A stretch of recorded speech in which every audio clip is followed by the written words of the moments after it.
Baniriza yonna gyosinzidde okubanga otugoberera amacha amalungi. Assalamu alaikum wa rahmatullahi wa barakatuh. Tuli buterevu ku STV yonna gyosinzidde okubanga otugoberera. Mwebale kubanga mutugoberera. Nze Haji Kazibe Bashir Mbazira. Of course okitegedde bulungi nti ku STV sawa kavunaziwera zino tuba tuyingidde obuterevu ne program yo the Sharp Talk. Mwebale kubanga muli naffe ekibuga ky'eggwanga ekikulu Kampala enkuba etonyera ddala bulungi gyo n'embyalo weewaawo. Abalimi kaseera ke kanondooza abamu mwasigadde tanaba kusiga wagwa enkuba wagwa na sooli kitegeeza kinene kutumbula omutindo gw'ebyobulimi mu ggwanga Uganda baako kyokola okulabikanga munnange osuulayo omusooli buguma era ebyobufuzi lyeyongera buli lwotemya eriisa ebibiina by'obufuzi eby'enjawulo bigeza okulabika nno byeteekateeka bituuke ku buwanguzi mu kalulu akagenda okubanga kaliwo mu mwezi ogw'olubereberye omwaka 2021 okulonda bakansalazi n'abakulembeze ku local governance forms abatanda bakulabika nti muzijjayo mujjukira abagala okwesimbawo ku bakansala mu kibuga municipals n'ewalala ne basente ba district mujjukira ogenda mu bifo ewa abavunaanyizibwa ku byokulonda gye bali mubeerenga mujjayo forms ate muleme kifuuwanga mukizza munda enkalala kulwada forms zafulumya olunaku olwajjo nkwaniriza Joseph Tamale Mirundi tubeera naye mutabani wa Yohana Mirundi ne Mmole Namatovu muzeeyi nsanyusa okuba nawe oli bulungi nange nsenso okulaba amina naye ffe bannamawulire tugenda abali ku media netweryaza amaanya twogera ku balala netwogera ku balala twafiiriddwa muwala waffe abadde ali Germany eyo abaana bange bambuuza nti naye lwaki buli muntu yenna ali stable ni wano tumuyinako oluganda mwina akakwate ku buli waddalu wafujjo buli muntu yenna omugezi wano tumuyinako oluganda. Okay. People didn't believe the Honorable Nsereko is mwana wa sister wange yennyini Muhammad Nsereko Kampala Central era twafiiriddwa muwala waffe naye nze amagezi genkola kati engeri gye bannoonya bamafia mbamanyi oyinza ogenda ne bagamba nti wabaddewo wa covid mwenna mudde mu nnaku 14 tolinnyayo ebiseera ebisinga obungi I move I talked to them the head of our family sent a condolence message to the family and find out where we go there nenga twafiiriddwa omuyinde Katuntu naye tulina oluganda Abdu Katuntu owebugweri olimu omusaayi gweyo mama waffe yagendayo mama waffe anti ffe abaana bo tetulina mutonti ono muto lukwago oyo kitawe Muhamudu Mirundi owange ye Yohana kitawe lukwago mama we ate tata waffe the remaining gundi waffe ate yawasa mutowo kirina kye kiraga kituufu nti power essentalinga mu families kituufu ffe tuli ba brain anti brain power ffe tulina brain power yes does it kirondoola musaayi amaye abantu n'obufuzi bubeera bwe butyo omukazi nze ngamba abaana bange nti I'm not an arrogant man naye edda bwe mwagendanga okwogereza nga musindikayo security police mwina security service yamwe mubuuza gye tugenda okuwasa muntu kye yasembayo okuba na academic papers basuubuzi omwana abeera mu lubuto lwannyina emyezi 9 atta nnyo omukazi atta nnyo abaana bwe twatuukangayo omuganda bwe batuukanga security service netuukayo nesanga bwe baziika ng'ebala amalaalo bakafirwa bameka kukijja ba myaka emeka waliwo omuteego ogubalya abafanga bato towasaayo the Baganda had the security bakiyitanga kutta kyama security police yes you cannot justify the woman abaana babasanga ku Facebook kuno namulabikira bulungi n'awasakati ekyokubiri nti abaana b'ewaka bonooneka nnyo abaana b'ewaka mubatunuulira ab'omukazi ow'empeta owaki bonooneka nnyo si kyekyo abakazi baloga nnyo kakati bwe buli lwojja okulya emmere ne buba bwalidde edda nabwo buli eddagala ate ne busiriwala nnyo nga badde bateze gwe abaana ne bakaba abatoto bawa ku mmere gwe lyeddogo lyongo liriko bwo wetuli ne Joseph Tamale Mirundi twafiiriddwa wow ansonga nyingi tugenda okubanga ogenda no discussing ano hamu mutabani wange yennyini Hamis Kigo biologically wow you are such a connected muntu oli muli connected tulina brain power ubulaba nti Omupakisani bwe yajja wano ne yali agula organism meeting yasembayo yali ne minister ne chairman wa mafia fellowship bamugamba nti dduka omusajja yaguddemu nabaga nabalekera akakadde kaddogolo omusajja mumugule tewali asobola kulinnyayo omusajja yabagamba anybody who thinks that man is mad is joking, is a superhuman being. Not crazy. No. Sharp Talk wetuli ne Joseph Tamale Mirundi agamba ali superhuman being naye tali crazy simulalu tumulaba nga ayogera byayogera n'olowooza aliko akazoole naye batugamba ali jununu fununu abantu bonna balalu dalu lisingana mu diguli mweri oliyiza okubanga the difference between an intelligent person and a mad man luwuzi line ntono nnyo wakati w'omugezi n'omulalu era ffe mu Baganda a person who can speak the truth oba oli ku intelligence mu Buganda a madman, a drunkard, a baby. Omwana muto talimba. Omulalu nga basso omuntu ku kyalo mumuteekako intelligence ajja kukwanga mwagala kunsanga mu masegundi because they discuss issues thinking that is not important. A drunkard poliisi yedda nga toyinza kutta muntu n'abula naye olwaliro bano ajja ne pistol gisa ayina ne kayusi akitaani wenyini wenjaga tuberenga tutandikira ekibiina singa bagenda okwogereza tebagenda bwerere tuufu omulundi omulala nate akamyufu k'abannaffe ab'ekibiina kya NRM kabubaddemu okuyiwa omusaayi mungi nnyo abantu baafudde emibyo mingi nnyo nakati waliwo abaga nti tebakkaanya n'ebyo ebyabadde mu kulonda omukulembeze eggwanga Yoweri Kaguta Museveni yavuddeyo n'abaako kyayogera n'agamba abantu bakangavulwe mwami Museveni agamba ye master wa violence ekibiina kye it is leading in this violence ekibalimisiza ab'amawulire I used to lecture ab'amawulire nembaga nti the future of a journalist I want to train a person who analyzes, not a company secretary. He said journalists have not helped this country. Professors of political science have not helped. Those of psychology nabatone abana bange babiri and one who is doing well mwana mutoba mbuzabuza naye nzire yini yange kyenagoba nali nkirabo instead of addressing the issues you discuss the symptoms. Why do we have violence in Africa? Election violence eyabali naye ebeerayo nti bajja ne baconcentratingako ne banoonya scandal ne bakolaki kakati wane ewaffe one from 1961 abaganda tebalonda waliwo violence ebitundu bya Uganda bira byalonda abaganda babba balonda lukiiko lwa Buganda ne lulonda the 21 MPs ekitole from 62 up to 80 we do not have an election. Did we lack people who could organize elections? But the elections were not organized. Tewali kakati emyaka mu 80 ntuddamu ne tulonda tuzeemu kulonda dinga Museveni azze kakati bajja ne anga two nti politics kyekiriwo kyokka omwana avudde mu university kubanga you have made politics nti mwe muli sente. The moment you make a politics monetary, not service, nga mukirezi, where do you find a job?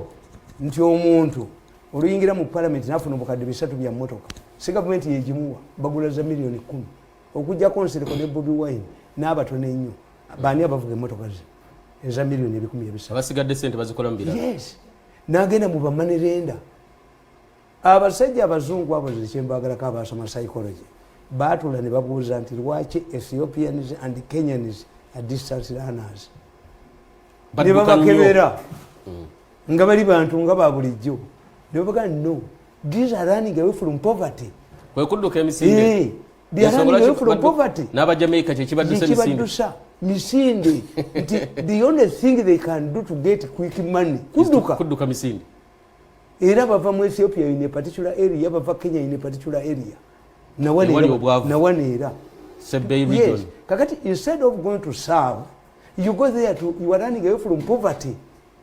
How can you go to Manerenda? Do you know the statistics?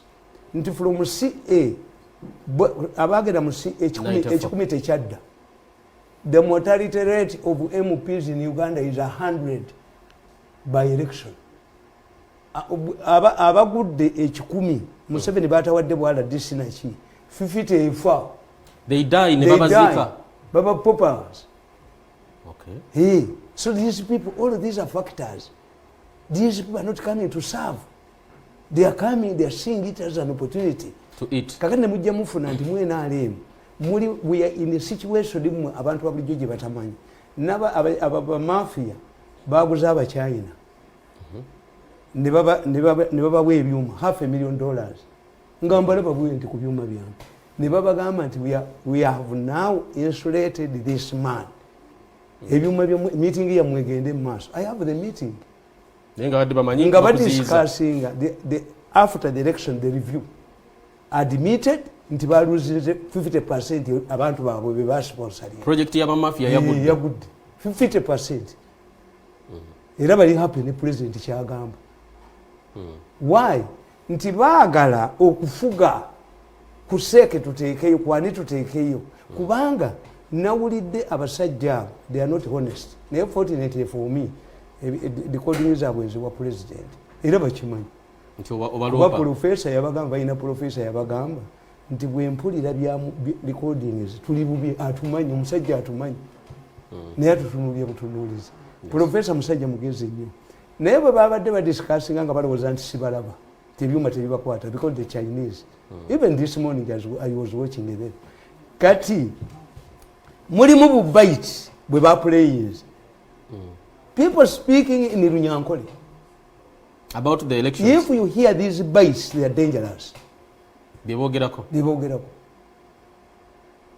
Our voters, which we are captured, which we featured prominently in their discussion. Kati yesterday, we were discussing education. Let us tell the people that the government is ready to gule ebitongole bigaye nti nedda fete tulide tugenda kutunda education tugenda kutunda kakati nzikino kyobula nti okutabo no bonna muteeka ku mmeeza and I'm lucky they are written by me kana katabana kawandiika dde twogera kwenda le primaries wakawandiika 17 July 2012 that is emyaka 8 imabega kasome vawan mayigwe briefly mumwagala nnyo mwogere kino na kino ebyenali mbitogera ko ebiri muno obiwadika ko emyaka 8 imabega soma. In my opinion, one would turn it. Okay. Akatabu kano kabaita The Invisible Hand. Page ya munana. In my opinion, the beer is mixed with poison. Why do I believe so? Anybody who wants to understand the NRM current political wars must trace them from the primaries. Wow. Chenjo gedeko chiwawandika. Bili emeka. Bili 12 emyaka 8 mabega. Tayagala okutegera ebizu bye NRM. Obinonyerezo otandikira mu kamyufu kaabwe. The president issued directives to govern the elections. He suggested that the party should have an updated voters register to avoid rigging and to ensure fairness and transparency. At this time, there was a small group that was updating the register. However, other people took this role, promising to produce an accurate register. However, their intentions were far from this actual role of producing and taking over the register. They did not want to produce a clean and accurate voters register. In the process, no accurate register was made, and consequently, NRM party elections were marred by vote buying and favoritism and open rigging and money. I came out strongly and warned that the NRM organizing committee was deliberately undermining the election process for both political and financial benefits. At this time, nobody picked interest in what I was saying. For example, heaps of NRM ballot papers were sold openly in Kampala from the committee's offices and homes of the members of the committee. The price ranged between 5 million and 10 million, depending on the competitiveness of a particular constituency. Secondly, the ballots were printed by the New Vision, and surprisingly, the management did not come out to explain the sources of these heaps and heaps of ballot papers on the market. The printer had an obligation to protect the ballots at all costs. Amazingly, the NRM Electoral Commission did not come out to explain the source of these ballot papers. In Igomba, for example, it took weeks for the NRM members to receive the ballot papers, in spite of the fact that a member of the committee, Israel Kayonde, hails from that area. The only answer to this was to undermine Kalule Sengo, who was tussling it out with the incumbent Mrs. Muyimba. This confusion was deliberately done by an invisible hand. President in the same. In their desperation, those who sought the NRM card solicited support from the NRM bigwigs. This was intended. In the process, the determining factor as to who would get the party card moved from the election process to individuals at the party headquarters. Where the matter leaves a democratic party process to individual party leaders, the president is always the loser. This is because, unlike other leaders who can be accessed by party members, the president, who is party chairman, is not easily accessed. This worked in favor of those who were at the secretariat at that time. This explains why the election results were so tight. The reason for this is that both candidates, the official and the independent, were both sponsored by the invisible hand. This is, you wrote this book 8 years down the road. Yogera olabe Museveni bwe yali yakitinga nakati bwali yakitinga Museveni's intervention. Responding to this outcry from the victims of the deliberate elimination exercise discussed above, the president appointed the Kigongo team. Ne ku mulundi guno yalonze Kigongo team egenda December bule. Ayina n'endala gy'aleeta. He also sacked the Magoma team. However, the Kigongo team could not repair the damage. In a few cases, elections were repeated, but even those who came were part of the original scheme. They were financed by the invisible hand. This is comparable to a parent who warns her pregnant daughter against bad boys. Already omwala abaluutu. Ne bumugamba vako balenze fujjo. Kakati yinza okwanalizingira. Kati ekyo kitegeka. Kyewawandiika emyaka 8 kye tulaba wano. Ate liida wano. Abantu bagamba obutabo buwandika ku makya naye kano mbadde kalaba bulijjo. Era tubusoma waliwo abakalina ewaabwe. Bayina. So kyogamba ebivuzibu by'NRM bijja mu kamyufu lw'abantu twagala kukola sente. Kati the mafia is fighting Museveni. Museveni knows the mafias. And he's doing? And he must do two things, those three. All the public, we shall have an uprising. Okay. We shall have a headless revolution. One in Uganda? What is, describe that? Anti kwetunulira yonna ba mafia bajozeeyo. Nti baleeta artificial quarantine. Ne bakato keepers ne batatunda kuba yagala kutunda nyama. Cheaply. Sekikubo n'avaayo. Ne bamusiba. So, now this book, it is interesting that Tamale dino kati so kutunga wabiwandika emyaka 8 but the same cycle is coming back to haunt NRM. They wanted to control the government. They want to control parliament. I'm looking at the vision the Museveni which kofira yetabira abatanda batayina kola nti Museveni ayino kufuna waliwo badokita Caesarean obonomo delivery.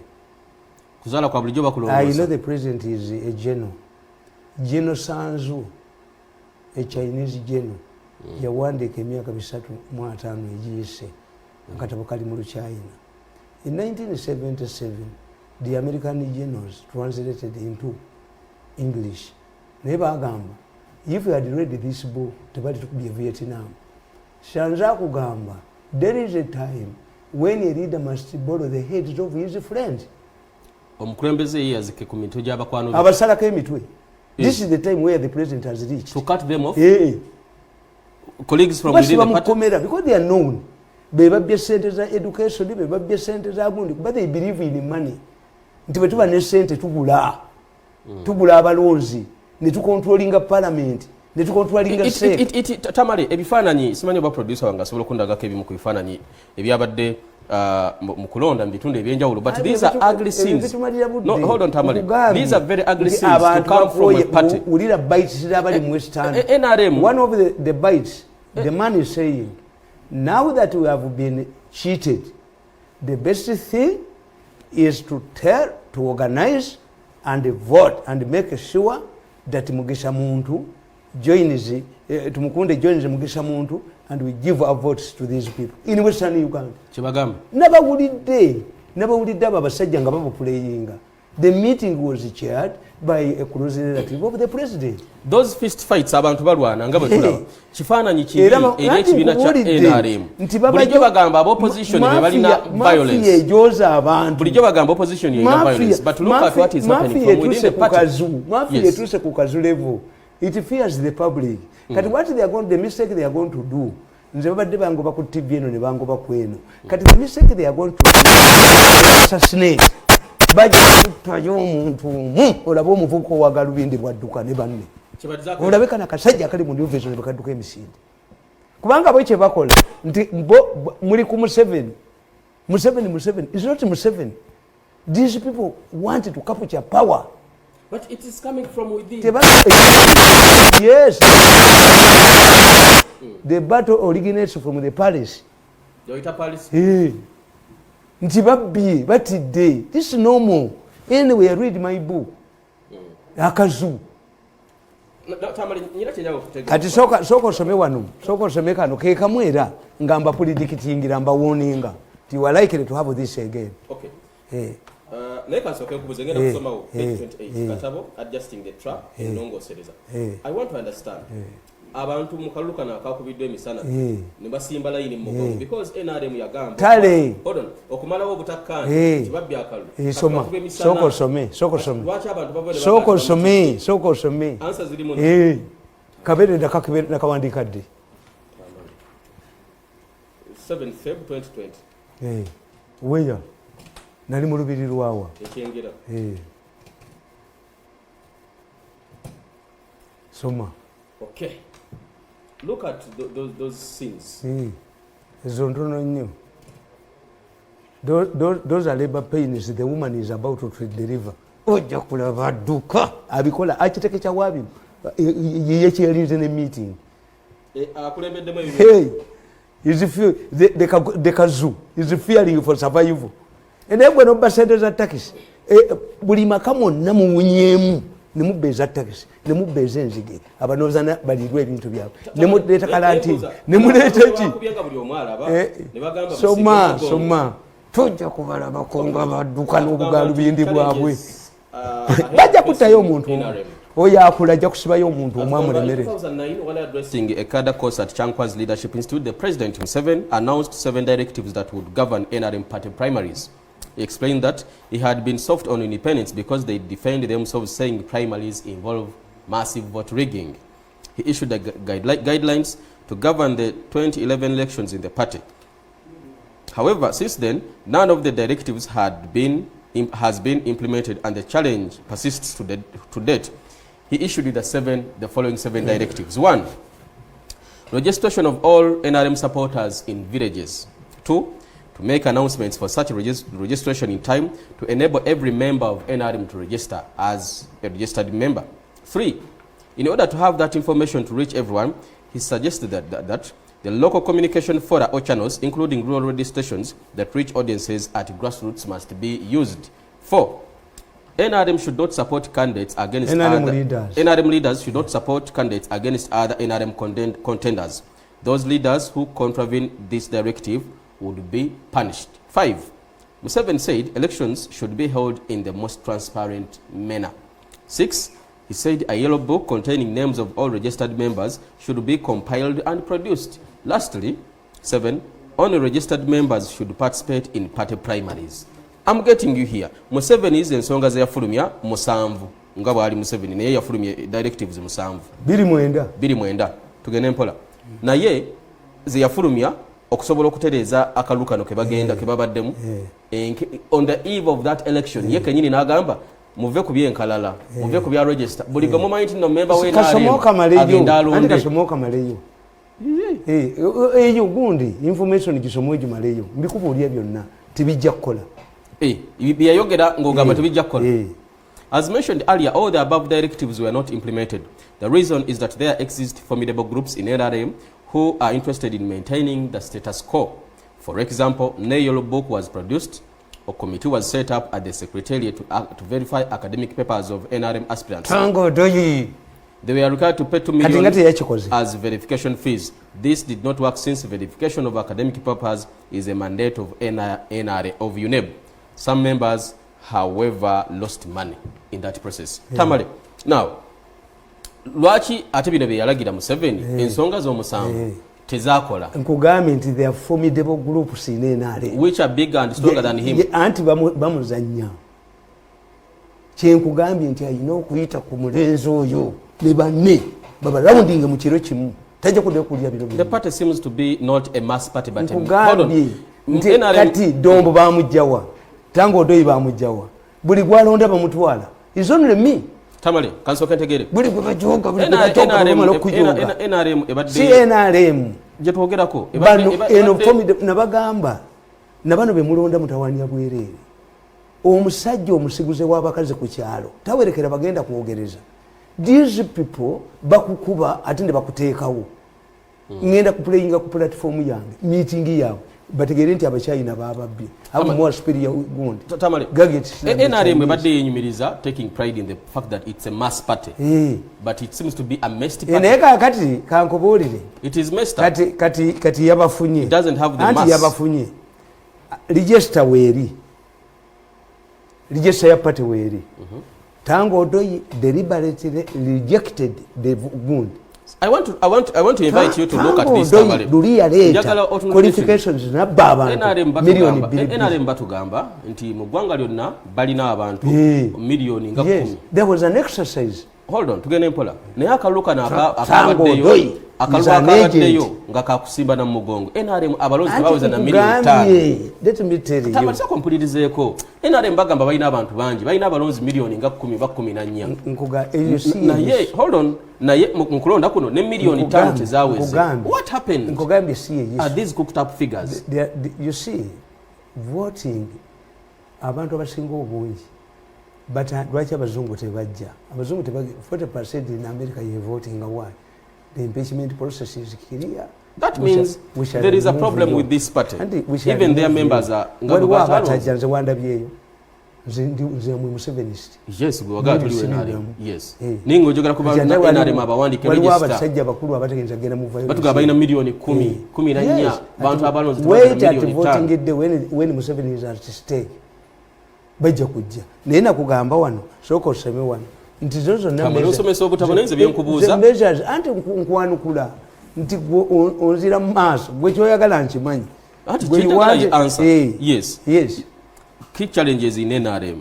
Nature of politics.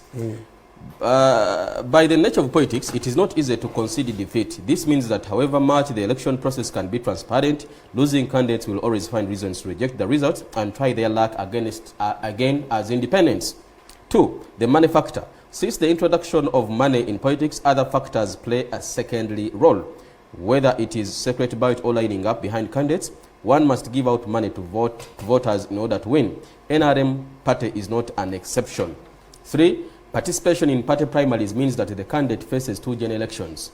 This is so because the candidate faces an election from NRM members and then later in the final general election by all voters. NRM contribution, given the amount of money spent on campaigns, being an official party candidate does not make any difference. NRM cannot give its candidate sufficient funds for the campaign. Much of the money comes from pockets of the individuals standing. Mafia. Bamafia bateka musente. Endala interested camps in every election. There are interested groups with varying interests and objectives. These sponsor candidates against NRM candidates. This is why Ameria Chambade, Mruli Mukasa, Ingini Abraham Biandala, and Aida Nantaba were targeted. These privately sponsored candidates come with a lot of money. Money, mukaluka NRM. Sente bwezibanga zitambula bwe beekukuma bannannyini buyinza abayina nedda. You see, you stole from the population. The population is angry. This is the kitemwina kyakikolera mujoza abantu. I want to understand. Tumujja kweno nga tumuteka kweno. Atenga njogera mbagala. Nsonga y'aba minister abayitirivu abagulu. Yes. Minister bakulonda kubera minister tulowooza nti service zigenda kutuuka eri abantu obeera elevated nga n'abantu bagenda kwenyumiriza mu ggwe kyomwana affe ekawempe twalonda kazibe n'agenda mu parliament bamuwadde oba minister abeekawempe banyumirwe kuba bannonda. But when it comes back to the primaries and you lose, what does it tell? Ate kankubuulire baminister ba Museveni babakulu mukataba ako nkubuulira nti Moi yayagala okukirininga ekibiina kye.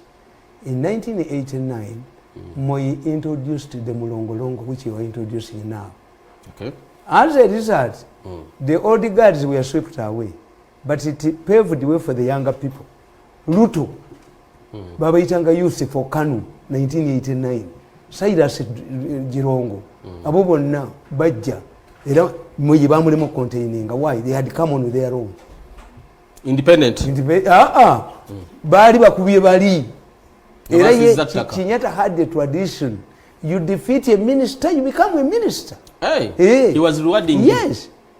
Kakati mu Uganda bano kye baakola ensobi zaabwe obujozi bwabwe balowooza ssente za service delivery tuzibbe era ekyakubiza ennyo gundi erioda ng'ogyeko political masturbation gye namugamba nti ozzeewo noddini eriyoda ekyamukubiza ennyo eddwaliro lye bagambye mbweri eddwaliro lyeriyoda likubulamu nsigo organize ne badduka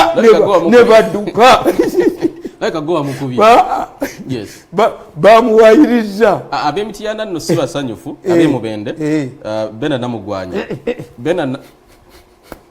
oyogera ku namugwanya mubanga ewaabwe yaleka ajeko abavubuka ssente nga zaki nga zagundi za bodaboda bena namugwanya nga bamubanja abadde alowooza kulayitingira ku nankabirwa ne bamafia bena namugwanya omukubye ennyo Tamale namugwanya is an agent of the mafias and you are smiling because bamukubye kakati tebayiga minisita ombezo wa Kampala Saida Bumba muwandiikako nekiduma kubuya baba sensalinga nti bawa abasajja muwa mane didi basajja balaba litane the money no bagoba bano kakati ate bamaze okuba Saida Bumba ne bamugonza bamafia bamugjeyo akube mutabani wa Naddoli this way newandika mu katabo kange tinatulo lyange abakazi waffe ku kyalo ng'omusajja amukuba n'amutta bamusambi mu lubuto tamutwala mu ddwaliro but within a few months ng'awasa omulala. Yes. Hey, this is what defeats me. Until the mafia has tried to do it on me. 10 billion. Where have you accumulated this money? Nti kakati gwe tetugula byuma. Kakati gwe Museveni muwenge ebifu. He is close relatives muwe ebifu.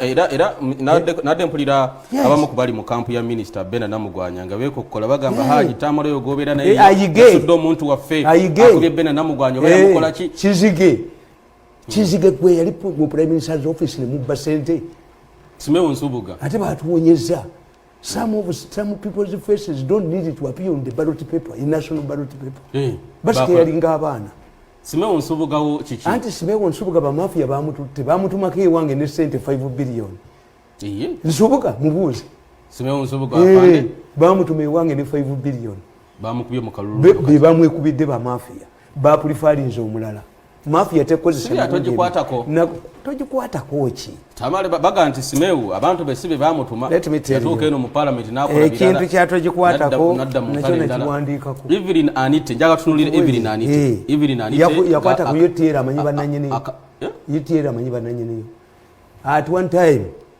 Kajina directed at one time Kajina directed ng'akyali muri yafukamira n'agamba president yambi sebo jambo atone yaleta ekisanja ekyo kyennyini the mafias are doing this to undermine Museveni.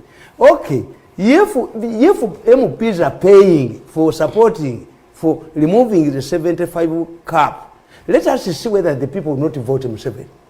Tugene mpola Tamale nzikiriza yamwe yaba mafia what can monitor the good no nzikiriza Tamale driving bulungi ensonga eno natulaba agitegere Evelyn Anite yali ku front line Bena Namugwanya yakubira this must be a fool who doesn't know how my programs mbadde manyi Bena ayizo kubakubira tebasobola shiranga mi Bena Namugwanya ranga mi I said you are destroying the movement.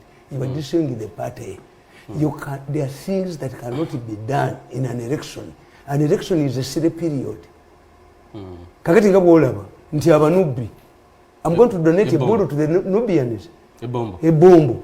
Bakezi kubanga bano ba mafia batabangula organized group taxi n'ogibba gwa omusajja omugagga n'oyeveketinga abantu mu ttaka n'olumba abanubbi. Abanubbi basajja bagezi nnyo. Abanubbi bategeera nti mengeri obubbi. Nawulidde baliwo abantu be baatema kutaka lya kisingi nti lya kisingiri. It wasn't a donation. Abanubbi beekwatira sente zaabwe ne bagula ettaka we banaaziikanga. Fools, these mafias went to Ministry of Lands with 12 billion. Kubanga si 12 zadde 4 nti bakyuse ekyapa. Baagala mbu Museveni agulira abanubbi sente. Ekyaki mugikubye Museveni asasule. Erusanje Bobi Wine kyabalabayo. 2 ministers in Museveni's government used Sale's name ne bamwogerako Museveni apanikinga asasule. The Rusanja man bought his land and he offered the government munsasule nga bagala mubbiramu. All of these things are done by the mafia. Naleta mboleta basi mu Kampala basi nze nazikuba. Jaga tumaize ensonga y'abagudde Minister Evelyn Anite yafukamira n'agamba president sebo tuyambe komawo some candidate what I'm she's a darling of the president bano bakubani now I want to understand okwagala president is punishable ekitegeeza abalonzi si bagala because abalonzi babadde ba not ayume is an inflated balloon ne kabula ono kakoza emirundi mingi nga agudde yali kakoza yawunya data na qualifications kakoza yali minister bamugoba ku bwa minister taina qualifications nasigala mu parliament kakoza yawunya was a corpus omanya abaganda bakuga tujita kireberebe kireberebe like a dead person. He is not counted among the living and he has not been received by the register of death. Some of these people, even the ones who went through a chireberebe. Anite, okuwagira president abayutiero bebalonzi bebasimbira ini akalutabali wakalabinga kala from me at one time kajina directed as the head of revenue authority nga buli aina kadi ya UTR bamuterako milioni 15. Where did the money go? Why is it for make a function like that? Gaddafi invested the money in UTR. Mubate mumanyinga muri siripe zimba mmanyi nti ayume is going no mutabani wa yume. At one time they accused the government of promoting it, of being responsible for the Ayume's accident. Yes. Kakati bakyusi era mwe training je muyina ye mistake je mukola. If Museveni, if people were not happy, it was the process where I can agree with you. It was the process the way Nankabiro handled it. Nankabiro is an enemy, is a worse enemy to Uganda than Kony. Abantu bategedde nti every time you have to Museveni has to give you money to pass bills. Ababaka ba parliament ne bagala let us butter. Museveni yatongera emyaka 2 nga ajijjawa. Nayo ligoyogerako Nankabiro ami Museveni amwagala nnyo. Nankabiro alaba Museveni n'okusinga. Nankabiro akubira Museveni essimu beesanga we baagalidde. Kakati essimu according to you. Yes. According to you. Nzabo sibalabawo. I'm Ugandan.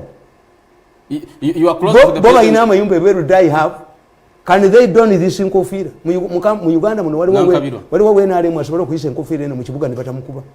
They hide. Olumala okwogera ne bazipocketing. Nankabiro yakulira akabondo ke nale mu parliament. Nankabiro se kibina kimazeewo. Nawandika mu katabo muno. Nemba gamba nti eno kapu eno eya 75 years was left there in the constitution in 1995. And it could only be amended by 2/3 majority in parliament. I said these people, the MPs, omenyigo bwana omuntu omusiru ndimo ogenda mu parliament ogenda nabwo omusiru gwo. Toterera. Gwe kandi bwova mu toilet nga tewesimudde n'olaga mu ddiiro togenda nakyo. Katumala okumulamu tuli Quest TV. Omuntu omusiru ogenda nabwo yonna gy'olaga.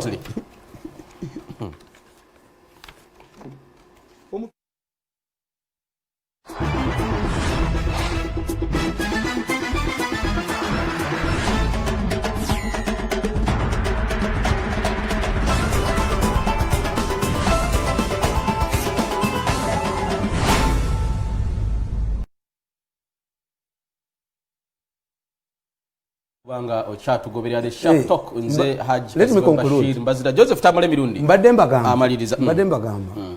Nti there was no way the MPs could deal with better with Museveni. Let us amend the constitution, you get 75 years, but also extend for 2 years. It meant that they feared the population. Okay. Tiyabasonyiwa. Why do they want to extend for 2 years? And I told them in this book, for you are carrying walaja and marijuana. Museveni is carrying a milk, a jerrycan of milk. Not walaja. For you will be arrested because you are carrying illegalities. Where does the parliament have powers to extend this for 2 years? Bali tebakimanyi n'abagezi n'engalo bizaabwe omanyi omuntu okwagala ennyo kutta obwongo kakati bo bakibala naffe atugiyisize ng'akiyisaawa.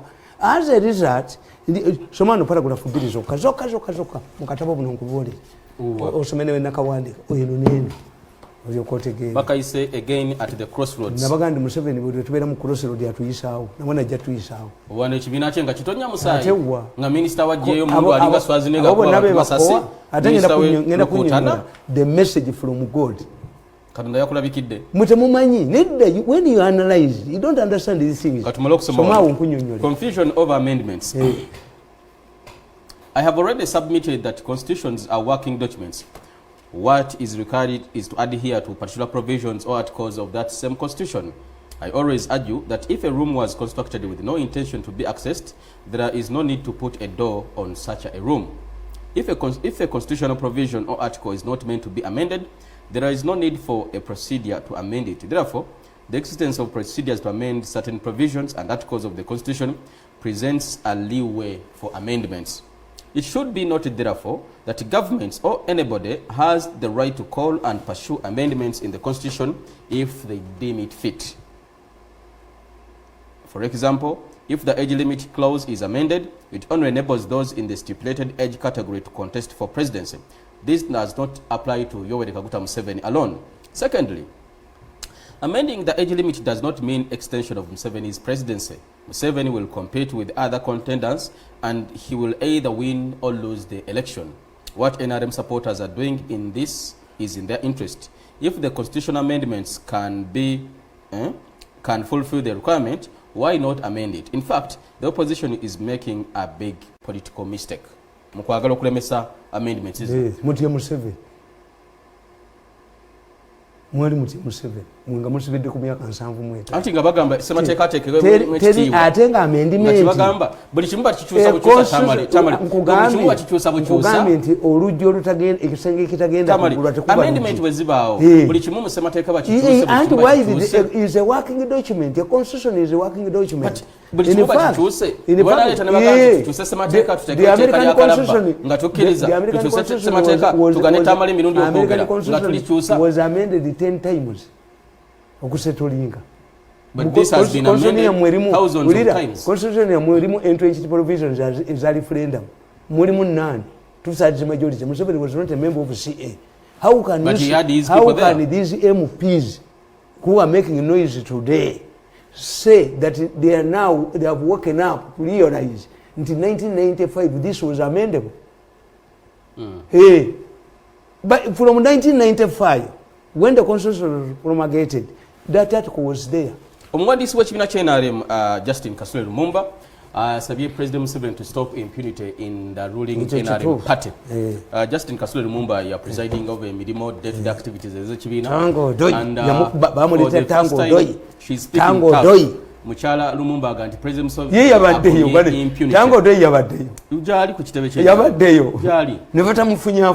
Ujali aboleza bulungi. Bana Uganda bali patient. Muchala Kasule Lumumba n'agamba nti President stop impunity. Komya abantu impunity kigambo kya luzungu ekitegeeza omuntu okola ekintu nga talina kigenda kukolebwako bw'alowooza okwemanya eryanyi n'ebyalibwa mu kweru. That means Museveni is watching impunity going on. Tajagalamu. But he's doing nothing. Kyenkubulya ekiribu ekiti nti one tajja kutuula ku kitebe kubakolera mirimu.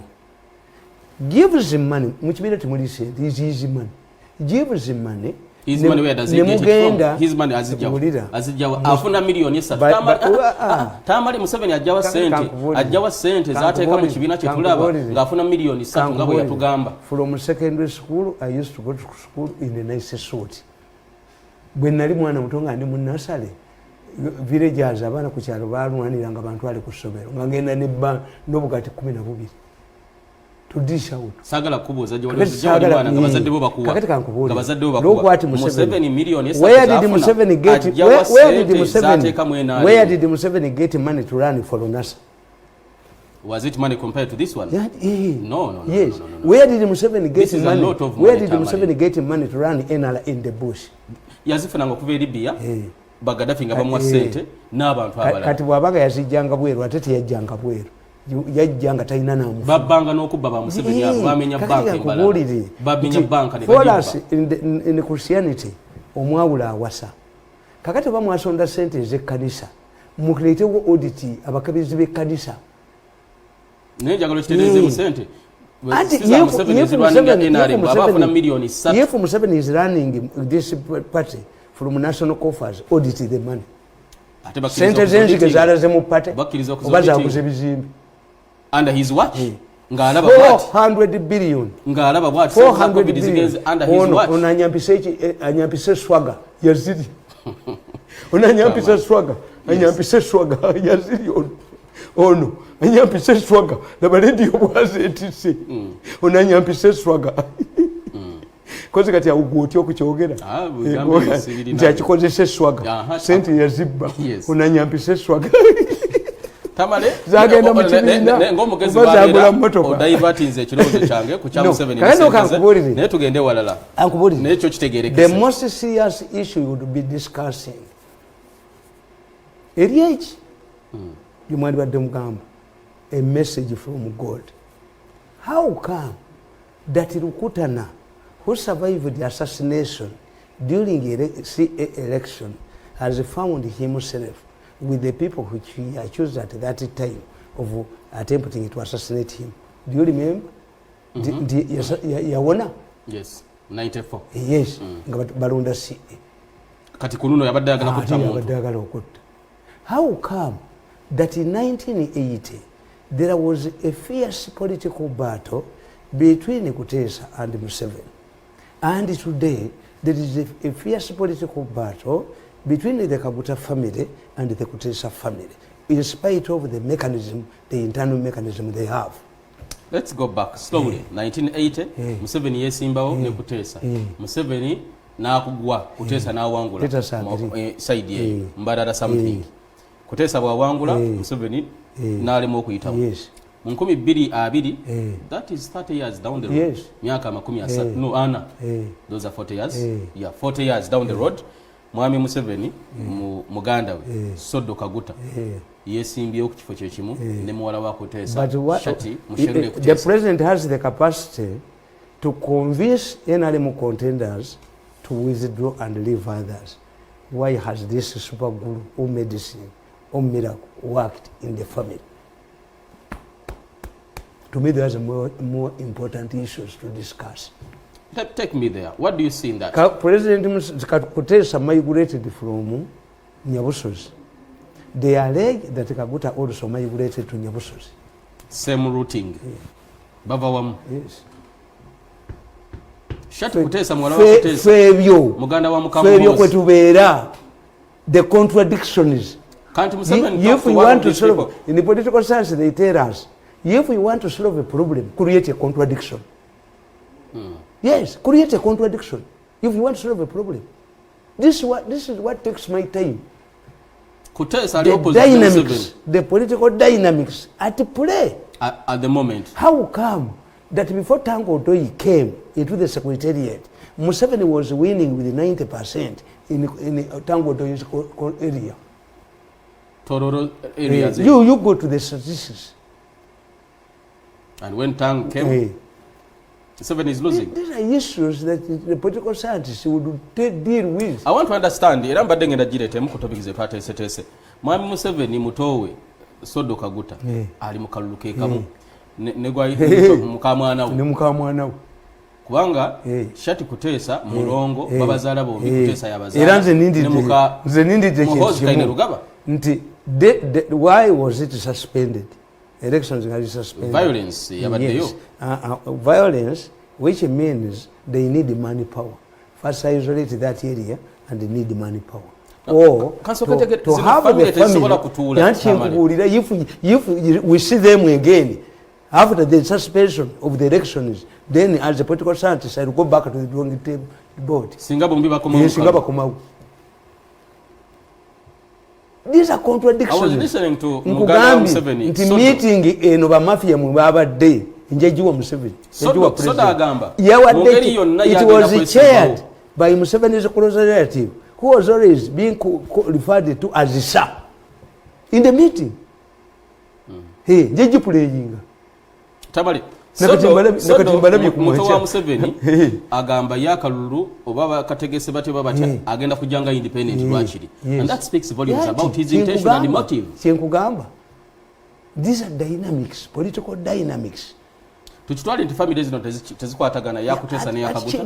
Nze nkubulira nti ebyo bye tubatuteesaako nti Rukutana ate ba mafia, the president ajachimanyi, the mafias organized an emergency meeting where they discussed the situation of Rukutana.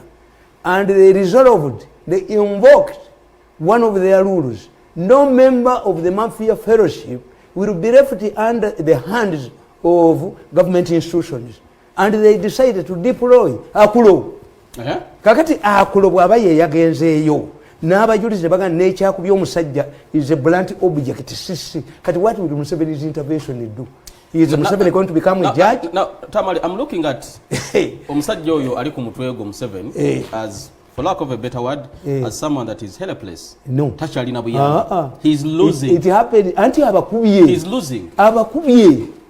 Nagamba ba mafia abo. Umanyize I speak in Uganda. I'm a mass communicator. To this series. Nabaga nti mubage intensive. Nemula be straight dog ng'etandise obbabogolera. Eba teyagala nyama. Muduke. Mutasobulamu. A straight dog, when you see a straight dog barking, who is this straight dog which is barking at them? Enyama mujisule wo. This is a decision you have to make. Tamale, ndaba, as a student of history and of course mass communication, I'm looking at the Museveni empire collapsing from within. Yeah. Museveni kyabadde mukyembadde muyambamu. Because if Kutesa is one of his right hand men, why did they mubiri mu mbeera yonna he's one of his strong men. Look at this. Zimbabwe is going to expose this family. Yakutesa na Museveni, and it exposes the vulnerability ya Mwami Museveni. Once he fails to handle this, because you cannot tell me nti babaddewa ne mutowe n'agenda naye Museveni was aware. Ate Musumbe yakubiddwa omusajja atunda watermelon e Nakasero. Isaac nali yamwongera nali yamukuba. Isaac Musumba. Musumba's father directed Musumba to inform me that the old man needed me. Musumba refused it. Isaac Musumba. Kitawe yamugamba nti genda ompitira omusajja oyo. Kitata Tamale Mirundi. Musumba n'agaana. Musajja mukulu n'antumira message. Ti natumye omulenzi oyo oyogere naye. Kuba nagende wa Musumba ne mugamba. Ti gwe Musumba. President akulagidde ekintu eki. Compensate abaawo obuwunga mu Southern Sudan.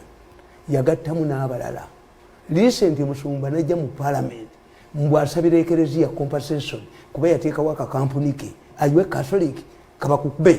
Nabagamba mu 217 magazine eno giraba nagiwandika mu 217 nembagamba nti bano bagenda kwekuba beemalewo balowooza nti sekandi agenda era nembagamba nti mbabali tebamukuba ntalina academic papers naziteekamu academic papers nabagamba ki ndibo balwanira bwa VP okuva Masaka sekandi mulabako mwami Mayiga Katikkiro Kristo Muyingo ne mwami Sempiji. Ate buli lwolabanga mafia erina ekintu kimu.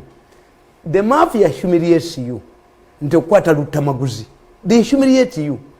Kakati Lutamaguzi ate ye kyamukwasizza babadde balowooza bawa Namayanja yabadde atose ku 50-50 ne Lutamaguzi.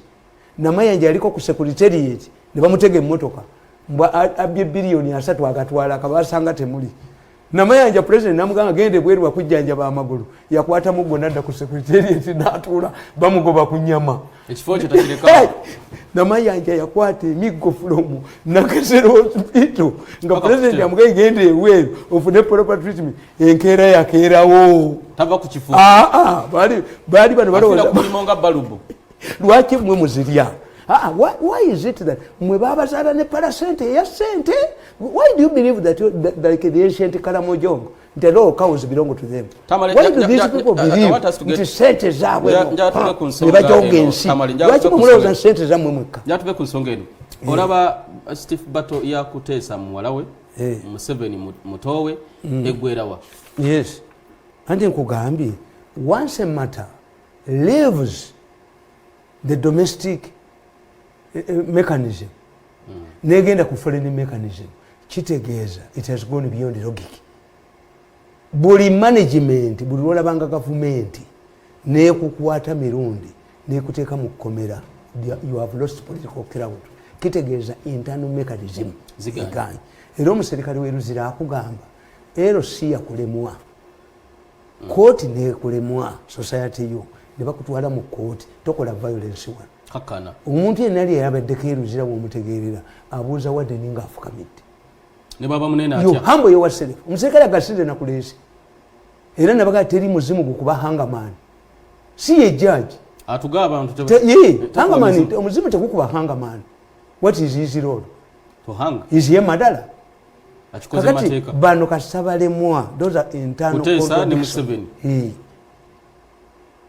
Tamale, this seems to be a furtherance of an entrenchment program of a family rule in Uganda. No, I'm looking at Muganda wa Museveni, Sodo Kaguta Okujja, family rule. Muwala wa Kutesa, Shati Kutesa Okujja, family rule. No, it can be explained by one factor. Bali mu group zanjawulo which want to control power. Why are you there? They are in different camps. Hizo kuba mu camps zanjawulo. Zinina freedom mu mutima gwange. Nti oyali wa Bobi Wine. Bali bamutwala Museveni bamutwala wa Sale. Museveni bamu 50 million. Namuganja kukubisa. Mutabani. Family ya feteri horses. We are not cows. Nobody can trade in us. Hiwangi tulidda. Wagende wa Bobi Wine jakuberera yodala. Tomukiriza kuba. Mukazi wange yagenda mu DP jakuberera yodala. Bochama yumba kange nti mbambeka nzemba twalayo. Tomukiriza kudda. Bwobanga ogula ate mutani wange ina political value. Ne bajja ina political value. No genda ogula mani yesobola kuba omukubi w'endulu mu kisaawe. Etya omukubi w'endulu. Nti ono musajja ali ku mabuleti. Allahu Akbar. Allahu Akbar. Nti omugula. Ogula kalifa. Aleta kaswida. Nafubetali. Kati bajja okugenda talina kya. Akola ki omukubi w'endulu? Have you seen him? Waliwo ttiimu ereeta omusambi omulungi n'atasamba nkeera. Wamulabye wakulale. This is a scheme to get money to blindfold the president. Something is being done on Bobi Wine. Bobi Wine wabu. Bajje wagenda mwena alemu n'agata kulya sente. Ono gundi ogw'ekikofiira bamuteeka mu mmotoka ye ne bamutwala ku payini. Abutex. N'asayininga endagaano. Bamuwa emitwalo 6 ye balance. Mmotoka ya milioni 15. Nemulaba atudde ku kabangali nga obuswera bugoba bodaboda n'endowooza ekisozi ya bodaboda yayiseemu empuuta. Kuzinga obuswera buli kuye. Ne bampita. Mirundi alina ku ssente. Mmotoka tekitunde milioni 10. Abo ne bw'oba waaki tebasobola ku maintaininga vehicles. Mmotoka zibaba wanene nnyo. Nene nnyo. To show. Full figure yali wano n'agamba gwe mafia gwakulembedde mu bamafia. Okola ki? Gwakulembedde bamafia mwena alemu. Full figure. Okola ki? Full figure yaga nti goli mafia. Kasate yayogera nti mpagira oli gye yava. That's very good. The dangerous woman will tell you nti oyo balo erije nano by'omusajja amwagala n'omwana wuno. None of those people, the political opportunists, era kyobola about these are light politicians. Singa gwe otwala ebyama bya Bobi Wine nga eriyo political party bakutta. They kill you. Because oyina kyogamba. Nabaga nti Bobi Wine alinga omukazi ow'akabina akanene. Ne bw'omubbako neko oba peti oba ekikoyi kasigalawo. Asigala ne binali. Ne binali. Bano batwala ki? Has Bobi Wine weekend? Let me look at. Babadde bakolayo lwolo ki? The person who is giving them money. Kakati ngoyo gundi. Basajja gundi. Bamafia bwe bamusiba. Muwanga. Bamafia bwe bamufrustrating. Vaye eri today. Tetwaliwo mu meeting nga Kalisa atugamba. Nti from now Muwanga is no longer going to be our host. Awandise ebbaluwa nti alizaini. Muyanja Lutaya. Bwe yagenda mu bali bamuwa omulimu gwaliyo. Sibe bali bamusiba. Bamuteeka mu mbeera eyo. Nabaganze tebabinsobola mu. I come from a rich family. So when these people cross. Let me tell you. Crossings are part of our politics. In 1980, we had the Democratic Party had 11 MPs from Busoga. The 10 left went back to UPC. Has Museveni's government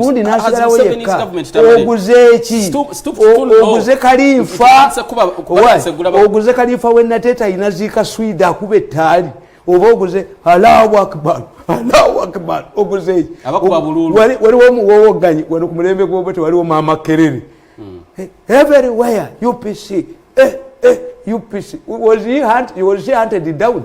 What was his role? Tebayina bafulu figure bakubi bandulu basajja mivule bakubi bandulu afunye anga nti bamukozesa ne bamusuula. When the president gives him money, if these people were real defectors, the president would get information. Then the people are running Bobi Wine's party, people from Museveni's side. I want to understand Tamale. Bano bogambye abakubi b'enduulu. Boyogeddeko bafulufiga akina Bajjo akina Abitexiba basajja mivule n'abalala.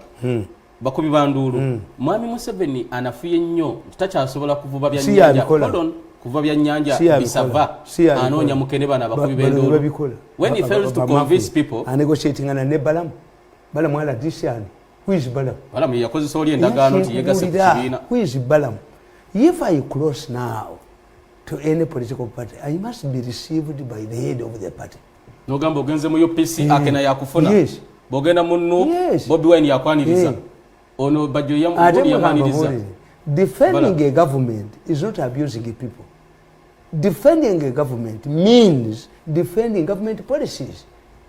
Because kakati ekizibu kyetulina scientific elections bani abasobola to articulate dombo bwa jajja ne sente. This is when you phone upon the reminding past. Talabibwa. Bano bepanka kumwenda bagenze bwene bamufukamirira. Abawandikire articles, abandikire documents. These are the type of the brain. Nti Mirundi bwabe wantu omuwulira.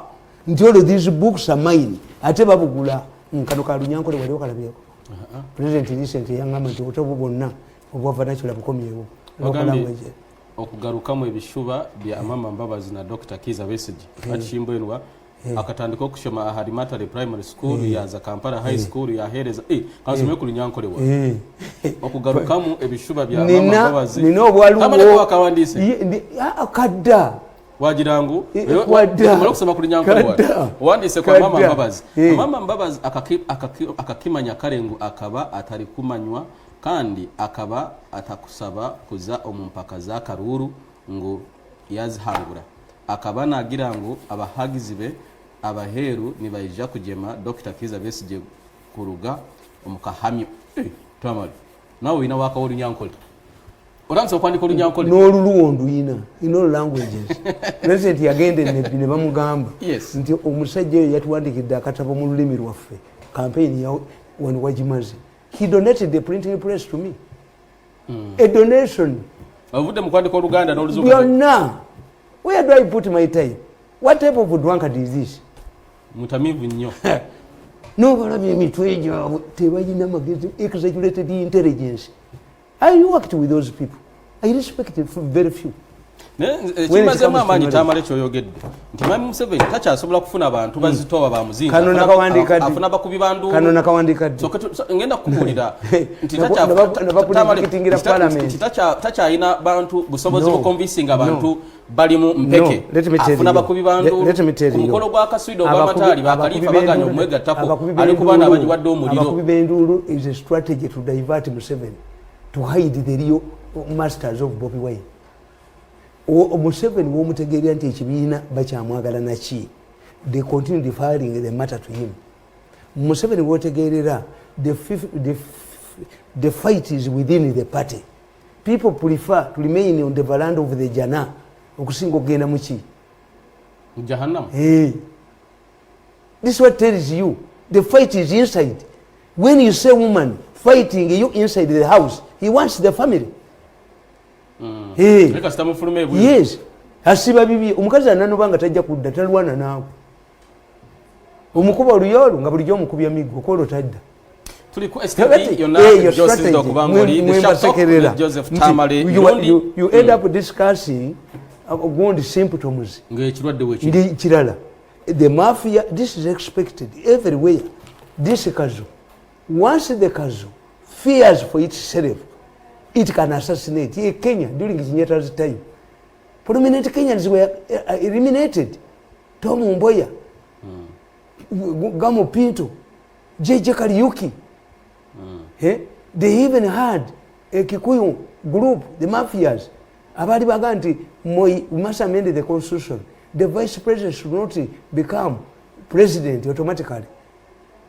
Charles Njonjo nakolaki nagaana ng'amanyi Moi bw'atayitawo kiba kiyayitawo.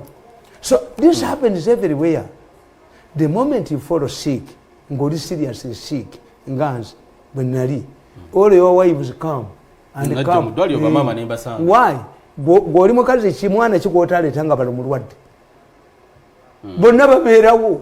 So it is clear once the president becomes old, the succession battle era nabaga nti Museveni will be blood.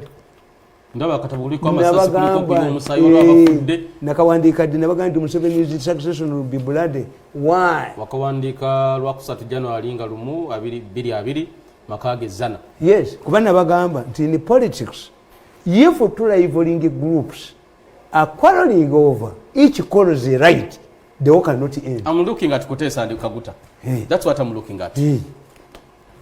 People Tamale gwenga manye ebyomunda simanyi nkugamba anti gumanyi I discuss gwenga manye ebyomunda as okay it is. Gwenga analyst Don't they people is the NRM leadership taking advantage of one the oversight of Museveni in power two obuwanga nti akaddiye okola emivuyo mu kibiina nga bamanyi muzeeyi tabiraba mafia ganga ngezi nnyo nti oyo Tango Doi bamujja Makerere investigate Tango Doi from Makerere.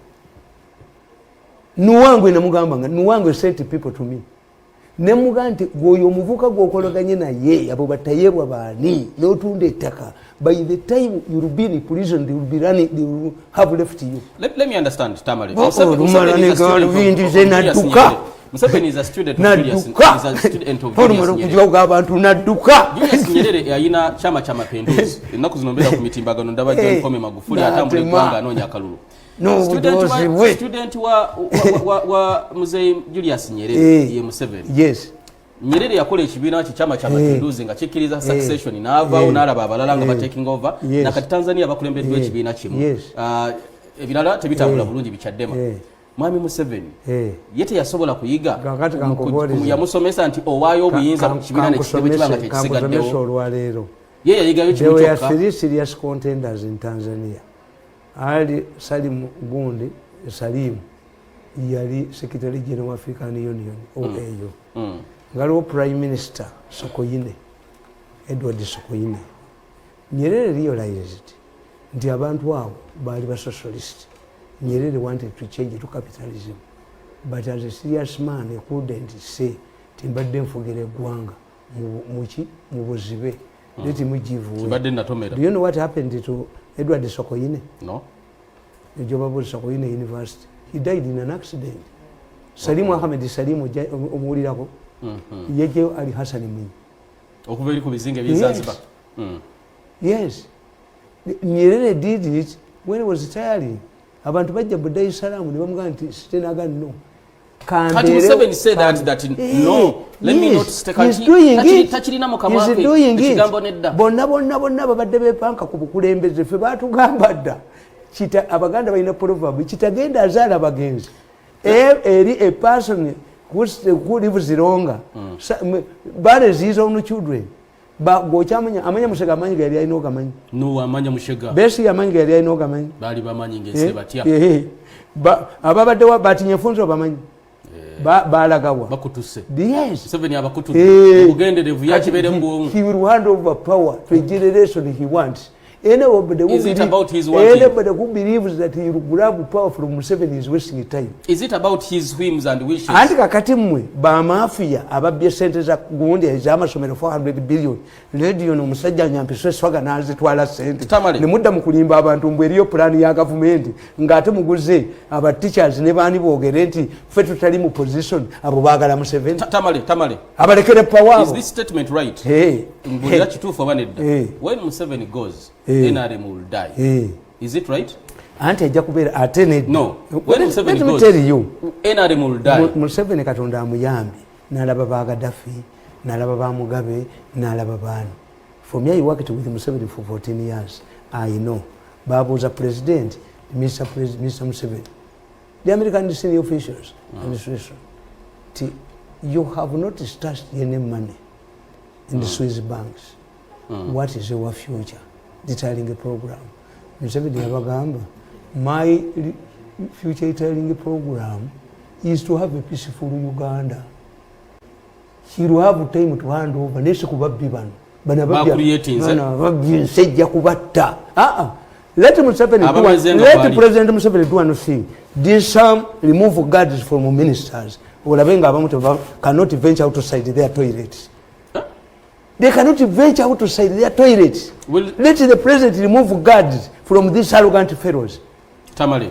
Olabe bwadduka abadduka emisinde mu kibuga muno bendongo bagikubirawa abavubuka bano ab'amaanyi ennyo omuli kana katukubamu nekakuba mu vision nekakuba mukedde nekakuba abantu bonna nekabamalawo nekabayita abalalo nekatukufuula emirambo nekakolerako amabugo gaako. You tell me, do you see them in governor? Baba chakalirawa baba yolawo nga kamunye kakati abo abatasobola na kuventuring out of their toilets when Museveni removes the guards from them.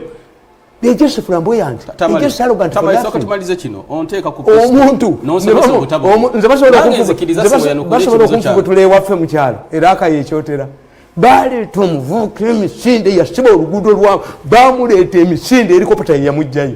Kati if you are unpopular at home, how can you say that you can rally people to overthrow the government? Tamale, to take a power? Tamale, how? Tamale, onsomesa obutabo butaata ninzikiriza n'omusoma ku pisto y'ebigambo nange nzikiriza n'okubuuzo kyange kino kuba sikutegedde ngambye nti Museveni bw'anaagenda NRM egenda kufa. Tejja kufa. Lwaki? He can become the national chairman. Era abasigaddewo. I'm looking at him going. Was a political science. Do you know a leader who is about to retire? Is Museveni when you see characteristics of a leader who is about to retire? Katiate mumuwadde ne chances to remain. Why? Ategedde nti ababba bano baagala kusuula ye. Tayinza kubaleka whenever they come from. Abatasobola oli yagenda nga mulalese n'amakuti yagasente addeyo kati alabe bamukubirayo emiggo. Some cannot even venture without escorts. Ayimufirire in the city. Abantu bakuba endulu wonna wendaga. Tosobola na kukubalale wamwe nti owamba gavumenti ng'ogijjawa. On behalf of the viewers, I want to learn from you this, what goes on in the mind of my Museveni. I don't know. Omusajja alwanye entalo. I cannot speculate. Omusajja alwanye entalo zonna n'akuba koni oba yamumala ensonga ndala n'agenda e Congo giant wa East Africa azimbye amajenga bagazimbye. I want to learn okuva kugwe yamukolerako emyaka gyonna myaka 12 14 oli close naye abajozi ne balowooza nti ndimbwa basuula ku 14 ngoli ne mwami Museveni njagala kutegeera ekigenda mu maaso muri doga bakola ku famu ng'abantu bebe nyini abamanyi banyaguludde eggwanga ng'obeera olunaku oboogera bamafia bayo anti kati struggle weetuuse. Let me tell you, I've told you that where the mafia reaches a kazu level ebe ewedde. Why? You fear the population. You want to use the politics of proxies to wambe parliament, to wambe seke. Balibe mubadde mukozesa bagenze bulungi. Nti omukazi leke nasali gwe mwagoba ne mutalina mwana nga administrating $10 million ne muzibba. Miyingo mumulowooza nti ono miyingo yetamanyi ono yatwala sente nti miyingo becomes here to defend you. Miyingo yaliddeko sente mmeka?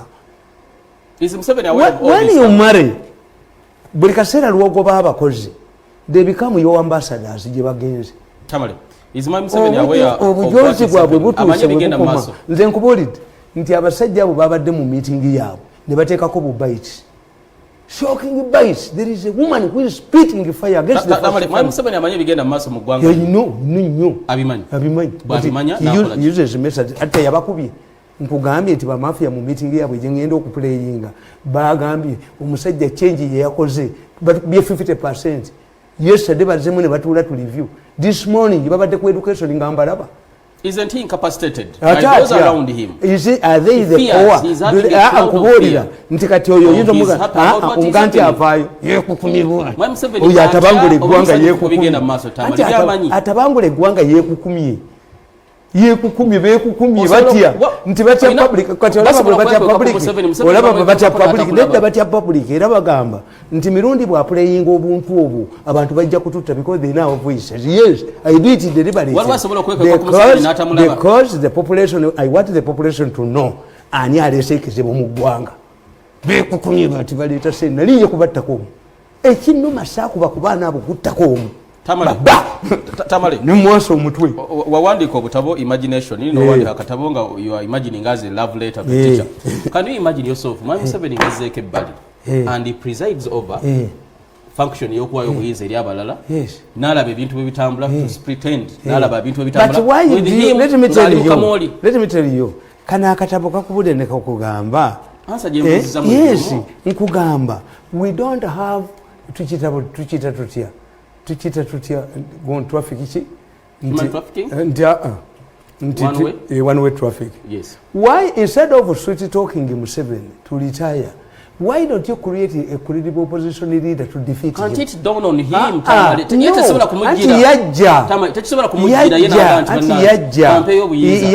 He waits to be pushed.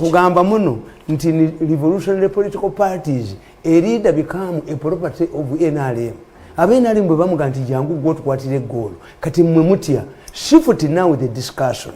Don't become agents of the mafias.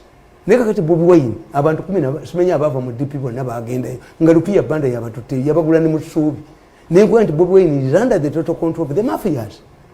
Kakati eyo simu orosiru buto eyo nkongolo improve your opposition. Incumbents lose power. Yes, incumbents. Steve was dissent about takanya na batakanya na ye olaba byabakola. Nabaganti incumbents lose power. Museveni is not a killer. Museveni just gives you a political role and you kill yourself, you hang yourself. Incumbents lose power. Read it. 2 paragraphs. Mwabatidde Museveni. Why do you waste time on Museveni? Mirundi tumugana okwogera ku TV mujijja konko yingiza kabuli mu naku 3 mulenzi gwe. Kubanga you create another Mirundi. Nese kunjoga beyondo nenkwaso. Tamalenga sinasoma katabo kano. Njagala kulaba akubutabo njabusomera mu kasera. Nengamba yeta kisobola kumujjiranga ye nagamba why do you beg Museveni? That's where you make a mistakes. We are not begging him. Mwamenyira witchcraft wammwe. Jajja mundogera omusiranye akatala akaveemu. No, improve on market skills. Under the prevailing condition kakati twajja kesi yagundi abakozi ba banka bakkiriza confess before court batulagira tubbe sente ze ne amawulire not gali awo yalagira n'abaga nti mu covid yatukuba ffenna nti mwenna abali mugundi mwaka edizange biri tubiyerabire tukole bipya. Is that a poor man? You cannot talk about strengthening opposition when Museveni does not allow his opponents to speak to the people. There is no way. He does not allow a level playground. He does not allow that.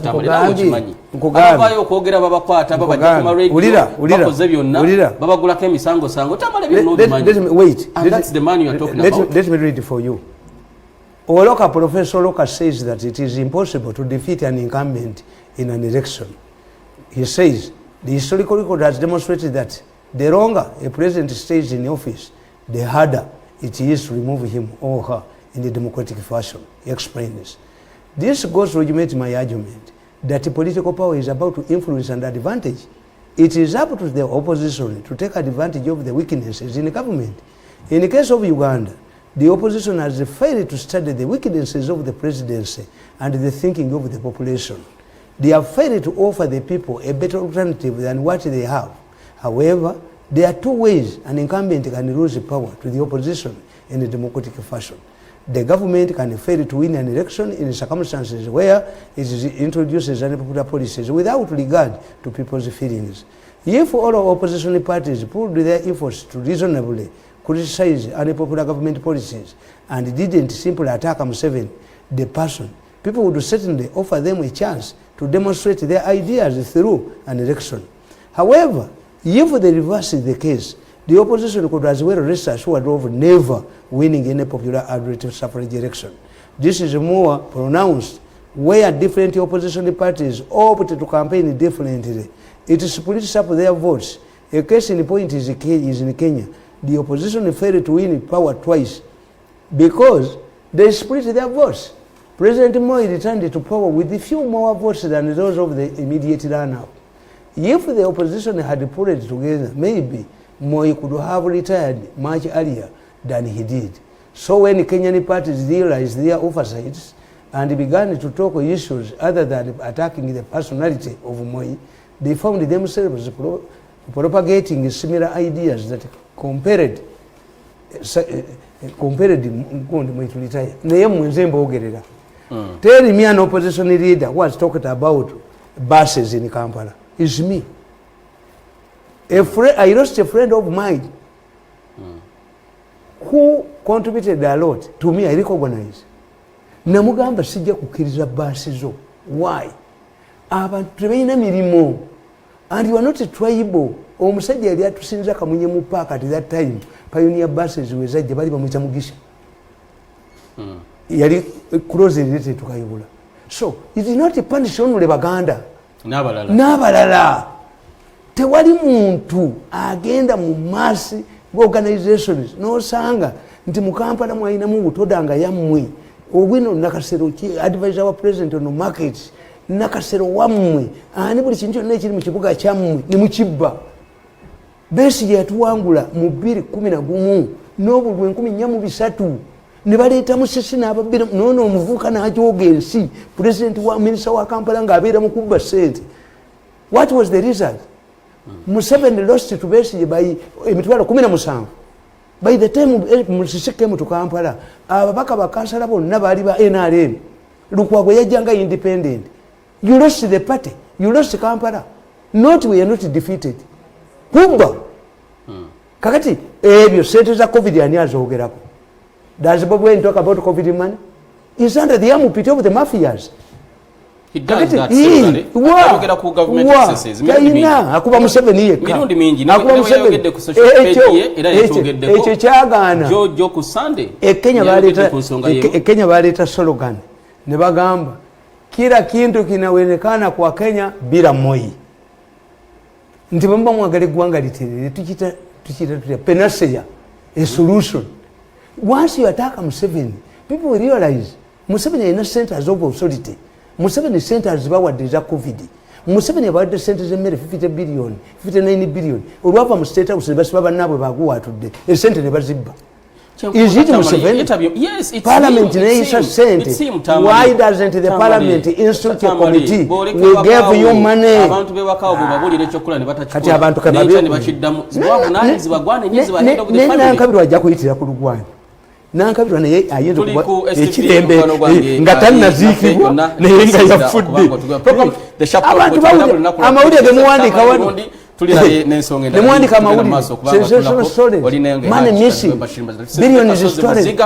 Yetusinzida ku kizimbe kitibwa Sky Complex with us ne Tamale Mirundi the Shop Talk. Nsonga za byanjigiza zitambula kulabika government egamba nti ngenda kuzo mwezi 2 kuno mwezi amasomero gaberenga gaggulwawo okusobola okulabanga batereza ebyenjigiriza. Now we go for a brief break katono nnyo. Tamala tubulire, is Uganda ready to open up the schools, churches and mosques? Or bongero gaggala jukira omwendo gw'abafudde gweyongedde amasomero gaggulwewo oba nedda? Tudda.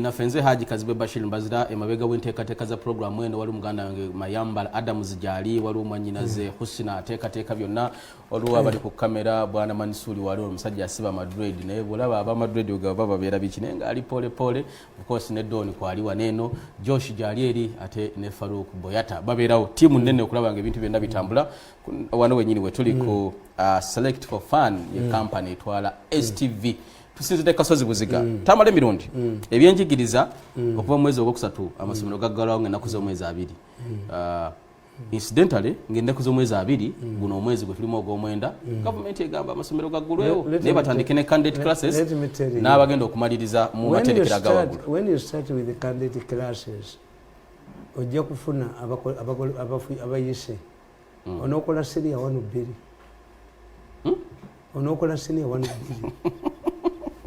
ira kati ba candidate classes abaana ba P7 baddeyo bakole ebigezo basome next year bagende mu senior 1 abatudde P7 bano tebatambudde omanyi parade y'abajaasi eri ekkololo nga tetambula bonna bayimiridde they collapse. So tugenda kwa senior 1 bid senior 1 ya covid ne senior 1 ya covid. Two, have you really checked the suitability of these buildings? The schools. You need an inspection team to find out nti bile bizimbe ebyumba bibba mudda n'amagooni.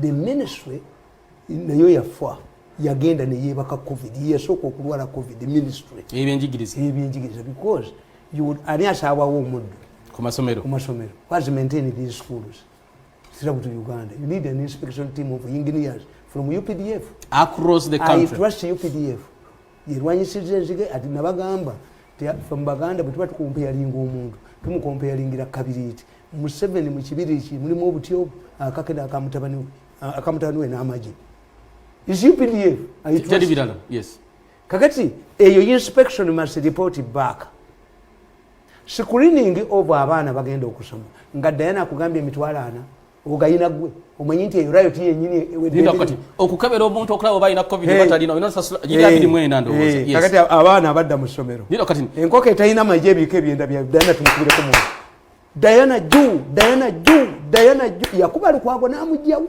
Asman Lukwago kati this is payback time nirako abaana baffe baddayo ba candidate classes ne tebannakeberwa covid anti balina okukeberwa ani asasula sente zino anti ffe abazadde abatayina ekibadde mu gundi mu akeedi tuli ku kiki ekiri mu akeedi wabaddeko amasomero bajja gooki kubanga okujjako nga President Museveni yakugambye nti abaana bano aba UP ababe bo ajja kuleeta ebyuma ebirala ebibakebera kakati tulyoke tubbibwe afe ba Mirundi tetulumu ffe bakuba kundeeridde nzire bwogamba miliyoni okutesingira omwana nkuwa siri akabati twali twakabuukadde byemukola byonna tetubiri kakati nkubuulira tujja kubeerawo nga bakugaye waliwo omwana ayina sayini za covid mu kima abaana bamwe so lyonna likale mu wiiki emu nga bakatu buno buwoomugaadizi bubula sente mmeka buli dormitory two where in absence of a vaccine you have to maintain 2 important factors: sanitation and social distancing. Essomero limu abaana olukaaga mukyabateekamu. This is where they are saying nti good finalists. Omanyi nti amasomero agamu gabeera n'abaana 2 ba candidates. True. Actually, there is a school I know nga batuza abaana lukaaga 600 nga ba candidates. Miyingo tumukubireko mu ngalo. 600 nga bagenda tuula senior 4 ba senior 6. Have we seen the population? Tugera ku masomero nga Lubiri. Yes. Gali mbaana 5 ba finalists. Kakati ate abasomesa bobe mukkiriza akabamu aba finalists. Obanga abaana basoma nnyo nga bali waka kakati amasomero tugajjewo nga bajja kukola bigezo. Yeah. This is what it implies. Yes. This seems to be not practical, Tamale. Ati ekubulira naye nga bano bakikoze bakigenderedde nga bw'obala mafia ekolera puzzle nga tosobola gisolovinga nti president yagaita tuleete ekyuma mu 1978 president Museveni yali minister of state for defense binayisa muyemujja namutwala mu regional government nga aba UPC bennyini be batta abantu to discredit binayisa's government. They killed people at Mulago, doctors at Mulago, the Batangalo bus, Majitampawa Tarikab. Binaisa comes at the Constitutional Square at the peak of these murders. Yagamba, I have brought a magnet. Anybody who is carrying an illegal gun will be picked by this magnet. Binaisa. The soldiers laughed. Why? The soldiers who were killing people knew that such a machine was not in existence. Ndina magnet yagenda kwatawulya ine mundu. President wanalete ekyuma abamuzanyira bajja kizanyiramu wano. Prime Minister wa India yajja wano tebamusaba kintu. Bwagende Kenya ne bamusaba ekyuma kya cancer. Bano bagende mu museum e Romania ne bagulayo oguma kwa cancer okukadde. Gufu. Bwe bali batereka okulabika. Mu museum. Gufu. Cancer kati cancer patient agendawo. Wano toyina kyokola wo. Abana baffe kiki ekiddako kanti nkubuulidde nti you need President Museveni batwewola sente twewole but he must clear abali mu education bonna bagende abali mu health bonna bagende so that we plan now bobadde otandika to coexist with the disease kubanga kati kyekiriwo bwobadde otandika olina observation gyokoze noga nti tutegeeza tugenda kubeera n'abasiniya 1 ba mirundi 2 n'abasiniya 6 no abalina okugenda ku campus ba freshers ba mirundi 2 n'abasiniya 5 ba mirundi 2 and ate waliwo classes eziyinza obutabamu baana for that matter baliyo senior 4 that means next year that means 2021 P7 tujja kubeera mu nakandi baba 81 billion okugula gundi zino masks bagula bu masks kulinga nikaza abaana abato kakati iyo 80 billion yagwawo you need new money or the parents must buy masks. So next year bwe kiba kiri bwe kitegeeza next year tejja kubeerayo P7 ne senior 40 bajja kubaayo next year ne senior 60 bajja kubaayo. I can bet aba basajja nkedde ku machanga ambalaba nga kye baliko to incite teachers associations and other related institutions bagambe nti we are not ready. Si government yekkiriza abazadde be baganye. That's what they are planning to do. Aba basajja mbawulidde ku machanga nve wange mbalabye mu meeting early morning ekirama sanyaze gabatawanyiza manya bambali ku Zoom ne batogera yes aba China baba $500,000. How can you run Tamale, I want to kakati ekyokubiri ne tujja tubeera ne drum n'ekintu kiriwo ekiti we don't have revenue. Naire Breweries nabagamba nti emmotoka zino za Naire Breweries zitambula oba amabaala tegakola kati aba Naire Breweries aba revenue authority bababuuza bagati tukyakola tutulina revenue. How do you open up the international airport? You open up the breweries where you get more taxes and close down the churches. This is where the dilemma is. As the government is looking for revenue, it cannot convince people nti abomwenge tubatadde ne bala songa enoonyayo revenue. Saloons revenue. Kakati ekisaawe tukigudde revenue. Kanisa oze kanganzika. Nemizikiti. Era nze nagambye bakwano bange bano nembaga nti mulina ba marketing manager batuufu in the new planning and new structure nga abo bonna bali mu ministry ya health bagenze we need to do like the young people Muslims ku buli muzikiti kubeera ku tank ennene eyawuzu kituufu yes get huge tanks ezikolebwa wano ofuneyo company emu etali yabafere ebeerenga mu kibuga kyonna. You have a monitoring team, sanitized water, buli town, strategic places. Ngamazi mwegali. Tuli ku STV mkwano gwange. We need to overhaul. Nawo tuli. Kitoda okulabika nga tufuna okuva eri Tamale Mirundi. Government erina ministry ebyenjigirize kulembera omukyala Janet Kataha Museveni. Balina ba planners, tulina bakagezi munnyo. Ebituli bino bye tulaba, bote babiraba. Nti mwagala okugulawo amasomero naye abaana temubakebedde. Bakagezi munnyo bakubulire yawamba ministry. Mwagala okugulawo amasomero. Bakagezi munnyo bakubulire yawamba ministry. Eri mu nkwawa z'abantu abamu. For me, I'm a man. Everybody any problems comes to me. I have a lot of information and I edit it. Even the names they talk when they are going to be recording. Sometimes I edit the names. Because this man you call a madman, he knows about us, a lot about us. But I don't want to incite the population. My role is to ensure that people particularly until Museveni yabakole day. They are not talking about money to send that wula. COVID money yaziba wabava mu state house. Banabwe ne babasiba bone bazitwala. N'ogenda okwata omusajja gwe wajja Malaysia uyo omusajja came to me bamujja yali mu UN kiba mu itani unave torole n'omukwata mbu abadde alina obuwunga nga sente mwe muzibye. There was one of the ministers ye yali addira obuwunga ne relief nga abikolerako campaign yabwa president. When I exposed him he disappeared like a gonorrhea. He's nowhere to be seen. So the president provided him with money.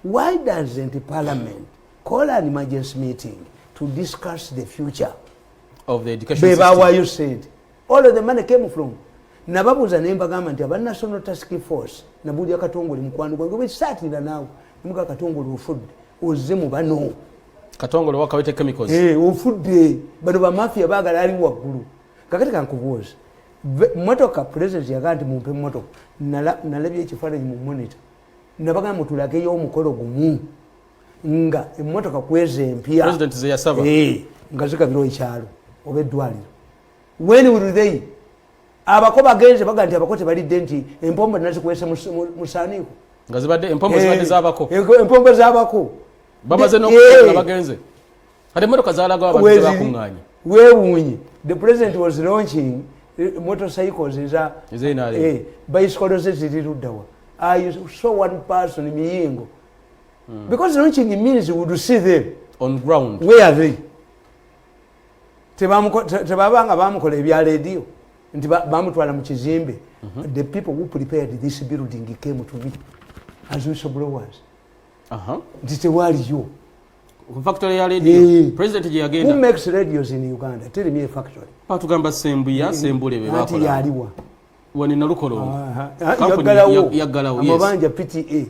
Yewola sente nyingi ne baleeta ba PTA n'abagobamu ne baleeta lubuulu nti kasoogobamu banka yonna toddamu kwewola walala. Uganda tewaliwo company ya radio. Eriwa. President ate je yagenda ko. Eriwa yali fake. Yomingira kizimbe. Ebyo byogera. Nti anja kuba kubanga nze nabagamba ne mu campaign gye ngenda mbagamba. There's people they gather small groups. Nti omuntu yenna gwolabanga nga bwafa akyusa erinnya lyo omujjanjabanga. When your mother dies you become an orphan. Yes. When your father dies you become an orphan. What about the aunt? Senga bwafa toba. Yes. Kakati mu politics the person who changes your egundi your life brand president nti nze bammanyi ako kasajja ka Museveni mange bali bamuncha yaliko nalimba the minister I don't want to be a minister sinsobola kukola mu government eno nabagamba nti nze nkola mu Kayuka State Council nisikola kwa minister. I'm telling you ate mu Kayuka State Council mfunira yo wa problem nga nina toilet paper n'amazzi uli alwanira kitayagala na kulwayo naye kitutu yatudde n'aba finance nga bateesa okubba 400 million Museveni zaleese recorded on video nga batudde mu meeting ne babaga nti fe mu finance tujja kikolako kati mu end users mulina okuleeta amakampuni amafekete naye ng'oyo omukazi bamuyita ku Sunday mu meeting kwemini pasha ne yeekweka n'abaga ajja balaba ku Monday n'adduka afuta cabinet era bamuzize kuba bamugenda nti katusimbeko omuntu kati eyo gavumenti njagazaaki kati agikulembera yajagazaaki bowagira